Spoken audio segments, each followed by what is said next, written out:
The Minister of State for Fisheries, Robert Migade, spent the rest of the day with officials from GIZ. Top on agenda was how development partners like GIZ can support Uganda's fisheries sector to sustain production, access more international markets, and create more jobs, especially for young people.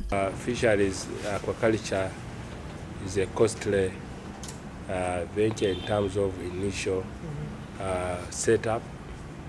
It is not like capture fisheries. When you get a small boat of 1 million, you can actually start fishing. This is not the case for aquaculture. You have to dig a pond, you have to bring in fingerlings, but also when you are digging in the pond, you have to get best advice that really where you're establishing this pond, indeed the water will flow. Otherwise, your fish, you may put in fish which will be stunted after overfeeding for 8 months, and you will not get the desired, which is not the case like for capture fishes. So really, this one calls for a lot of sensitization, capacity building. GIZ pledged to support the fisheries sector to sustain fish production. Especially now with Uganda having access to EU markets,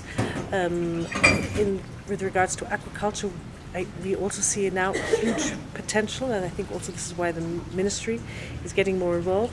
So there are large enterprises and large industries within that, but for us it is how can the small-scale farmers, first of all, increase their production enough to actually have a surplus. I do want to say access to markets, but for us food security is also still a core. Uganda Fish Processors and Exporters Association commended the government for working with development partners like GIZ to support the fisheries sector. We're looking at the cooperation that we have had with the GIZ before, and we are building on that.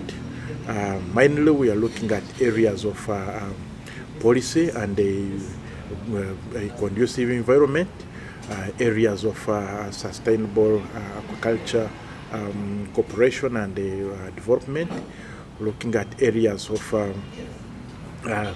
environmental management and sustainable utilization of resources, fisheries resources, mainly the Nile perch, tilapia and the other small pelagics, but also the areas of quality infrastructure for safe food on the markets for our consumers.